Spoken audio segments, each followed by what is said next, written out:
ধর্ষকের বিচার দাবিতে ঢাকার ৩০টি কলেজের শিক্ষার্থীদের গণপদযাত্রায় বাধা দিয়েছে পুলিশ। রাজধানীর হোটেল ইন্টারকন্টিনেন্টালের সামনে পুলিশের সাথে ধস্তাধস্তি হয় বিক্ষোভকারীদের। আর এদিকে ঢাকার বাইরে ধর্ষকের প্রতীকী ফাঁসি, কুশপুত্তলিকায় পাথর নিক্ষেপ সহ বিভিন্ন কর্মসূচি পালিত হয়েছে।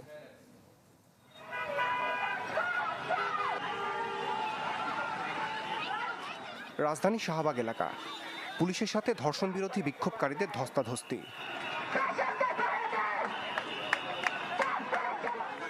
মঙ্গলবার দুপুরে আইনশৃঙ্খলা বাহিনীর বাধার মুখে পড়েন ধর্ষক ও নারী নিপীড়কদের বিচার দাবিতে আন্দোলনকারীরা।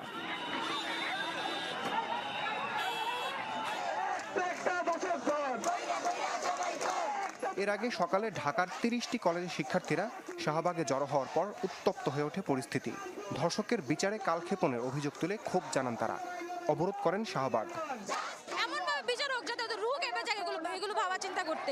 ওদের যাতে মনে আসে যে ওরা একজন মায়ের পেট থেকে জন্ম নিয়েছে, ওদের ঘরে মা এবং বোন আছে ঘরে। ওরা কি মানুষ? ওরা কিভাবে পারে নিজের মায়ের মতো, নিজের বোনের মতো সব নারীদেরকে ধর্ষণ করতে? জামিন পেয়ে যাওয়ার পরে কি ধর্ষিতা ভালো হয়ে যায়, ঠিক হয়ে যায়, স্বাভাবিক হয়ে যায়? হয় না কিন্তু। এর জন্য ধর্ষকের আইন অবশ্যই চেঞ্জ করতে হবে।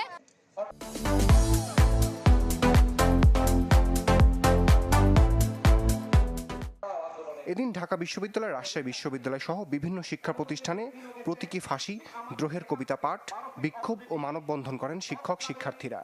বিভিন্ন জায়গায় অনেকগুলা অনাকাঙ্ক্ষিত ঘটনা ঘটে গেছেন। এটা কি সেই প্রেসিডেন্টের সাথে কোনো যোগসাজশ আছে কিনা সেটাও আমাদের দেখতে হবে।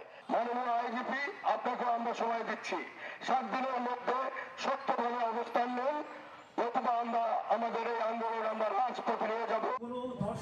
নিপীড়কের সর্বোচ্চ সাজা ও আইন সংশোধন চেয়ে ধর্ষকের কুশপুত্তলিকায় পাথর নিক্ষেপ, বিক্ষোভ সহ বিভিন্ন কর্মসূচি পালন করে মাদারীপুর, রাজবাড়ী, মাগুরা, গোপালগঞ্জ, ভোলাসহ দেশের বিভিন্ন স্থানের মানুষ।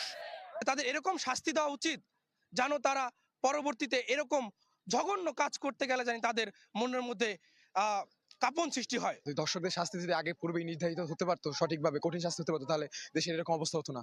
কোনো ধনী গরিব ভেদাভেদ করবে না।